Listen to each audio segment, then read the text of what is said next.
বিরোধী দলনেতা শুভেন্দু অধিকারীর একটা পদক্ষেপ কার্যত রাজ্য রাজনীতিতে একেবারেই ঝড় তুলেছিল। কেন না, তিনি প্রশাসনিক কোনো কর্তা না হয়েও ওপার বাংলায় যে সমস্ত কাণ্ড কারখানা ঘটছে, বিশেষ করে ভারতবর্ষের নাম কলঙ্কিত করার চেষ্টা করা হচ্ছে, হিন্দুদের আক্রমণ করার চেষ্টা করা হচ্ছে বিভিন্ন স্লোগানের মাধ্যম দিয়ে, তা নিয়ে একেবারেই প্রতিবাদ তুলেছিলেন শুভেন্দু অধিকারী, তাও আবার প্রশাসনিক কোনো দায়িত্বপূর্ণ পদে না থেকেই। বাংলাদেশ হাই কমিশনারের কাছে ভিডিও সমেত সমস্ত অভিযোগগুলো তুলে দিয়ে এসে বলেছিলেন যে আপনাদের ব্যবস্থা নিতে হবে।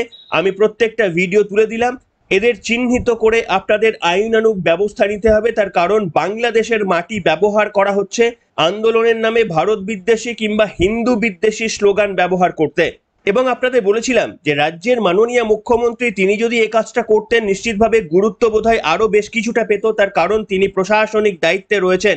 কিন্তু তিনি যখন রোহিঙ্গাদের এদেশে আমন্ত্রণ জানাচ্ছেন, তখন শুভেন্দু অধিকারী ঠিক একেবারেই সেই কাজটা করলেন যে কাজটা পশ্চিমবঙ্গের মানুষরা চাইছিলেন, যে বাংলাদেশের মাটি ব্যবহার করে আন্দোলনের নামে ভারতবর্ষকে যেন কালিমালিপ্ত না করা হয়। আপনাদের সামনে দেখাতে চাইবো, আজকে আমার কাছে 4টি ভিডিও এসে পৌঁছেছে।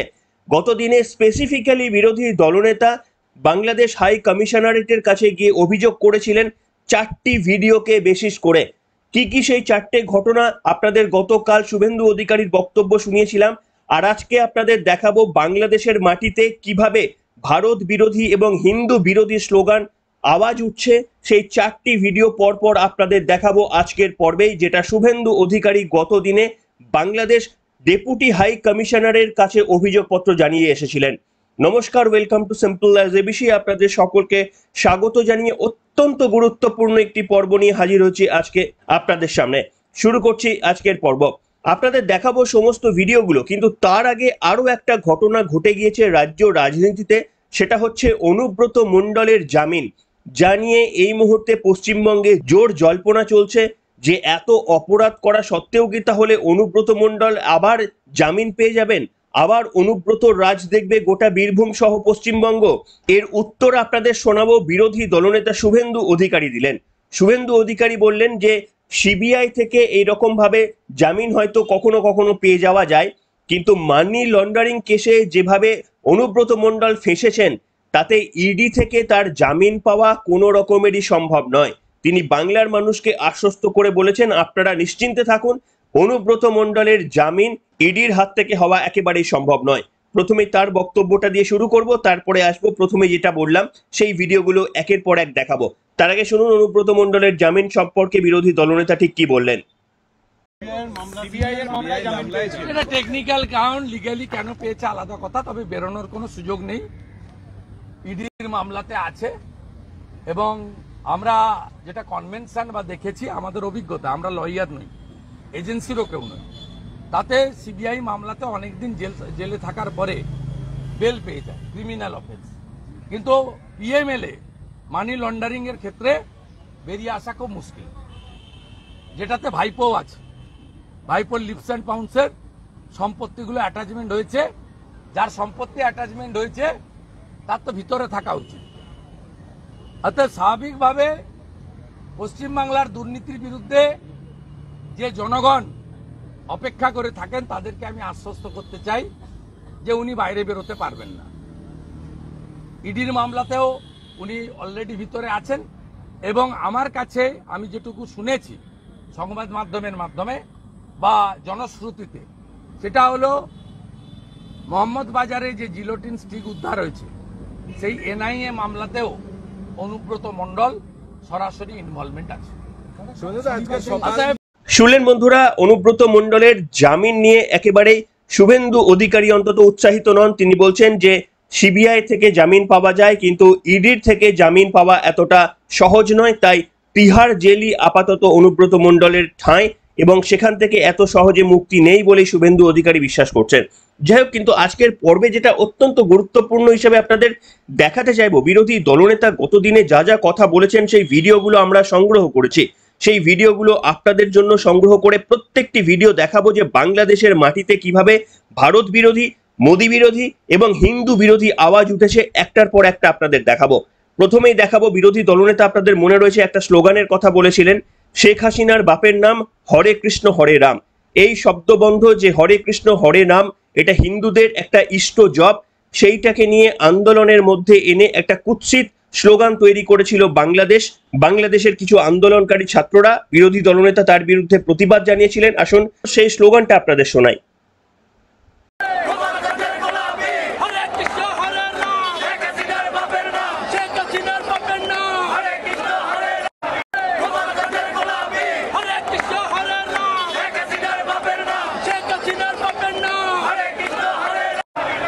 একটা ভিডিও ক্লিপিং এ বাংলাদেশে বলা হচ্ছে শেখ হাসিনার বাবার নাম হরে কৃষ্ণ হরে রাম।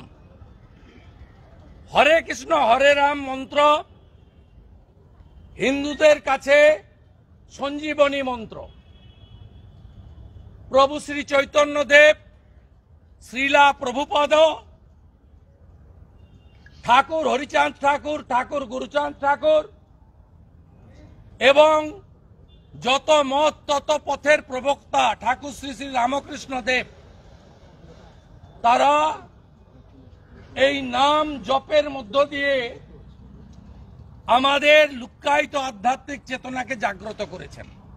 শুনলেন বন্ধুরা, স্লোগানটা আমরা জোগাড় করেছি এবং শুনলেন একেবারেই কুৎসিত একটা স্লোগান দেওয়া হচ্ছে, শেখ হাসিনার বাপের নাম হরে কৃষ্ণ হরে রাম। একটা ধর্মের কোনো মন্ত্র নিয়ে এইরকম চটুল স্লোগান বানানো যে উচিত নয়, সেটা তারা জানা সত্ত্বেও সেই সমস্ত শিক্ষিত ছাত্রছাত্রীরা এই ধরনের আক্রমণ করতে কিন্তু পিছপা হয় না। আর ভাবুন, যদি উল্টো কাজটা কেউ করার চেষ্টা করে তাহলে এর প্রতিঘাত কি রকমটা হতে পারে। যদিও হিন্দু সমাজ কোনোদিন এইভাবে হিংসার রাজনীতিতে বিশ্বাস করে না, তাই নিশ্চিতভাবে সেই ধরনের কাজ কেউ করবেন না বলেই আমাদের বিশ্বাস। অন্য ধর্মকে আক্রমণ করা হিন্দু সমাজের যারা বিশ্বাস করেন মানুষ আছেন, তাদের এটা কাজ নয়, তাদের এটা কাজ হতে পারে না বলেই বিশ্বাস করি। এবার আসুন আপনাদের দ্বিতীয় ভিডিও দেখাবো। দ্বিতীয় ভিডিও আপনাদের হয়তো অনেকের মনে রয়েছে, বিরোধী দলনেতা শুভেন্দু অধিকারী বলেছিলেন যে ভারতের পণ্য ব্যবহার করা যাবে না বলে বাংলাদেশের ছাত্রছাত্রীরা গিয়ে দোকানে লিফলেট ছড়াচ্ছেন। আজকে সেই ভিডিওটাও জোগাড় করেছি, আপনাদের দেখাবো যে ভারতীয় পণ্য ব্যবহার করবেন না, সেটা দোকানে গিয়ে গিয়ে একেবারেই হাতে করে লিখে, কাগজে লিখে একেবারেই তাদেরকে বলে দেওয়া হচ্ছে ভারতীয় পণ্য। আসুন সেই ভিডিওটা আপনাদের দেখাই।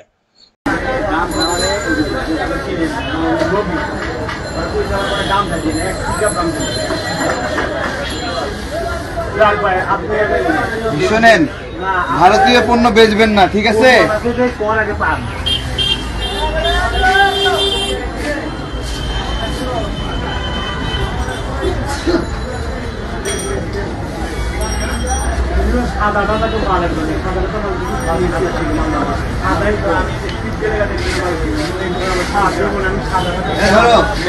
আপনাদের দোকানে ভারতীয় পণ্য আছে? সব বেশি ভারতীয় পণ্য বেচবে না, ঠিক আছে ভাই? দেখলেন বন্ধুরা, এবং এই ভিডিও সম্পর্কে শুভেন্দু অধিকারী বলেছিলেন যে ভাই, ভারতীয় পণ্য বয়কটের কথা বলছো, ভারতবর্ষ যদি পেঁয়াজ রপ্তানি বন্ধ করে দেয় তাহলে 300 টাকা কেজি পেঁয়াজ খেতে হবে। কি বলেছিলেন শুভেন্দু অধিকারী শোনাই আপনাদের। বাংলাদেশের ঢাকা সহ বিভিন্ন শহরে দোকানে দোকানে ঢুকে রাজাকার, জামাত, হেফাজতের লোকেরা তারা ভারতীয় পণ্য বর্জন করুন লিখে লিখে দিয়ে আসছে। আরে বন্ধু, পেঁয়াজ না গেলে তো 300 টাকা হবে পেঁয়াজের কেজি। দেখুন, আমার মনে হয় যে বাংলাদেশকে অন্তত একবারের জন্য শিক্ষা দেওয়ার জন্য 1 বছর বা 2 বছর এই সমস্ত পেঁয়াজ রপ্তানি বন্ধ, এই রপ্তানিগুলো বন্ধ করে দেওয়া উচিত। এবং তিস্তার জল যে আমরা ছাড়ি বলে বাংলাদেশ অন্তত পানীয় জলটা পায়, বা এভাবে বিভিন্ন জিনিসের ওপর ভারতবর্ষের ওপর ডিপেন্ড করে থাকে বাংলাদেশ, তাদেরকে অন্তত 1 বছরের জন্য যদি আমরা শিক্ষা দিতাম তাহলে এই স্লোগানগুলো যারা দিচ্ছে তারা মুখ লোকানোর জায়গা পেত না, বরঞ্চ তারা আবার পায়ে ধরার জন্য নতুন কোনো স্লোগান তৈরি করতে হতো তাদের। যাই হোক, তবে আপনাদের বলবো, আপনারা হয়তো কমেন্টে লিখবেন যে ভারত সরকারের উচিত বাংলাদেশকে শিক্ষা দেওয়ার জন্য এই সমস্ত রপ্তানি বন্ধ করে দেওয়া, কিন্তু আপনাদের বলবো এই যে আন্দোলনটা করছে এটা কিন্তু সরকার বিরোধী আন্দোলন। সরকারের সঙ্গে, অন্তত হাসিনা সরকারের সঙ্গে ভারতের সম্পর্ক কিন্তু মধুর, কিন্তু এই যে আন্দোলনগুলো করছেন তারা যেমন হাসিনা সরকারের বিরোধী, তারা আবার ভারত বিরোধী।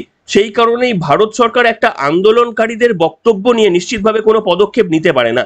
হ্যাঁ, এটা যদি গভর্নমেন্ট সাপোর্টেড আন্দোলন হতো, গভর্নমেন্ট যদি এর পেছনে থাকতো, সরকার যদি, বাংলাদেশ সরকার যদি ওদের আন্দোলনের পেছনে থাকতো, তাহলে ভারত সরকারের ভাবার কোনো জায়গা ছিল। কিন্তু বাংলাদেশ সরকারই এই সমস্ত আন্দোলনকে মান্যতা দেয় না। তাই ভারত সরকারের নিজেদেরই কিছু করার দরকার নেই, তার কারণ বাংলাদেশ সরকারই এদের জন্য এনাফ। আরো একটা ভিডিও, সেটা আপনাদের অনেকবার দেখিয়েছি, সেটা হচ্ছে ভারত যাদের মামার বাড়ি, বাংলা ছাড়ো তাড়াতাড়ি বিরোধী দলনেতা শুভেন্দু অধিকারী এই বক্তব্য বলেছিলেন। সেই বক্তব্যটা আর শোনাচ্ছি না, তার কারণ আপনাদের বিগত অনেকগুলো পর্বে শুনিয়েছি, আপনারা শুনে নিয়েছেন। বিরোধী দলনেতা কিন্তু সেই স্লোগান সম্পর্কেও কিন্তু বক্তব্য রেখেছিলেন। এবং চতুর্থ যে প্রবলেমটি বা স্লোগান নিয়ে শুভেন্দু অধিকারী হাইলাইট করেছিলেন বাংলাদেশ ডেপুটি হাই কমিশনারের কাছে, সেটা হচ্ছে বিজিবি। বিজিবি মানে হচ্ছে আমাদের যেমন বিএসএফ রয়েছে বাংলাদেশে, তেমনি বিজিবি রয়েছে, বর্ডার গার্ডস অফ বাংলাদেশ যাদের বলা হয়।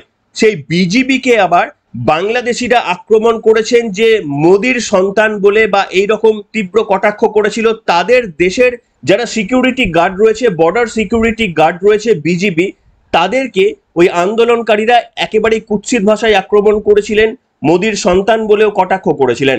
আপনাদের শোনাতে চাইবো সেই বক্তব্য, এবং পাশাপাশি শোনাবো শুভেন্দু অধিকারী কি বলেছিলেন। এই স্লোগান এবং শুভেন্দু অধিকারীর বক্তব্য দুটোই পাশাপাশি শোনাবো আপনাদের।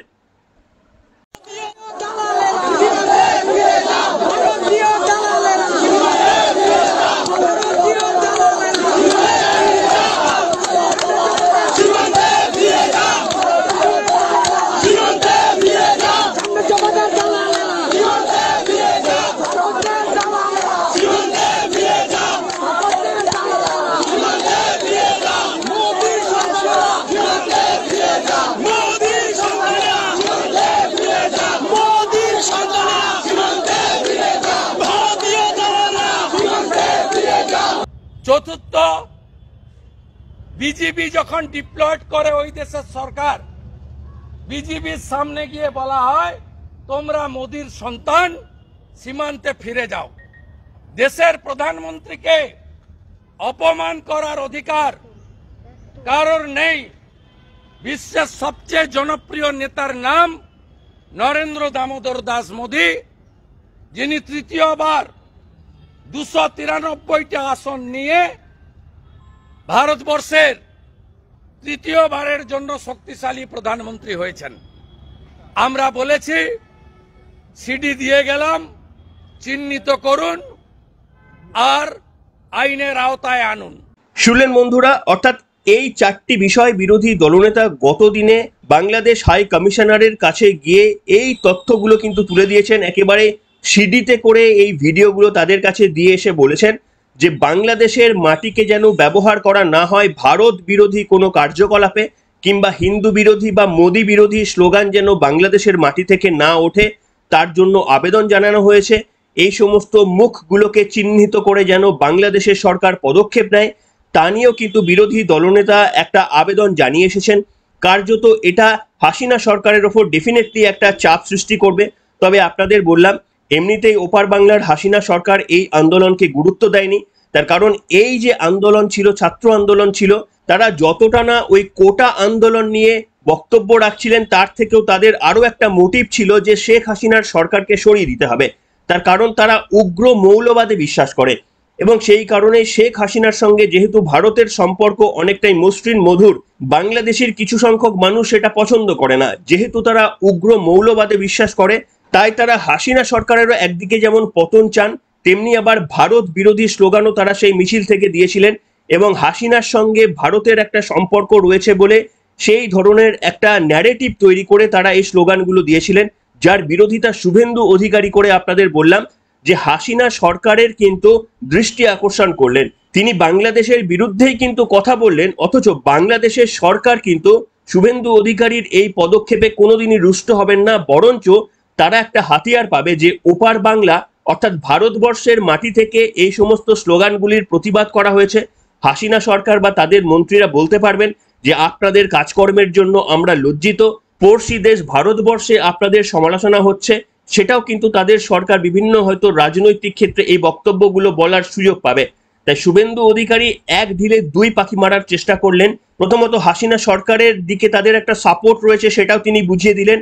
আর দ্বিতীয়ত হচ্ছে যারা মৌলবাদী ওই সমস্ত স্লোগান দিচ্ছেন তাদেরও কড়া বার্তা দিয়ে রাখলেন যে বাংলাদেশের মাটিতে কিন্তু ভারত বিরোধী স্লোগান দেওয়া যাবে না, বিজেপি যদি কোনোদিন ক্ষমতায় আসে তাহলে কিন্তু এর পরিণাম ভালো হবে না, সেই বার্তা যেন পরিষ্কারভাবে শুভেন্দু অধিকারী দিয়ে রাখলেন। আর আপনাদের শোনালাম যে বিরোধী দলনেতা গতদিনে যে যে বক্তব্যগুলো বলেছিলেন সেই ভিডিওগুলো আপনাদের সামনে জোগাড় করলাম এবং সেই স্লোগানগুলো আপনাদের সামনে শোনালাম। আপনারা কি বলছেন? শুভেন্দু অধিকারীর এই পদক্ষেপগুলো আপনারা কেমন ভাবে দেখছেন? বিরোধী দলনেতা থাকা অবস্থাতে যদি এত কড়া পদক্ষেপ বা এই ধরনের বক্তব্য তিনি নিতে পারেন, আগামী দিনে পশ্চিমবঙ্গে বিজেপি যদি কোনোদিন শাসন ক্ষমতায় আসতে পারে তাহলে ওই সমস্ত মৌলবাদী যারা বাংলাদেশে এই ধরনের ধর্মীয় স্লোগান তুলছে তাদের কপালে কতটা দুঃখ রয়েছে নিশ্চিতভাবে আপনারা লিখে জানাবেন। তাই শুভেন্দু অধিকারীর নেতৃত্বে পশ্চিমবঙ্গের রাজনীতি আবর্তিত হওয়াটা কতটা জরুরি বলে মনে করছেন সেটা আজকের পর্বে লিখে জানাতে পারেন। এখনকার মতো এখানে শেষ করলাম।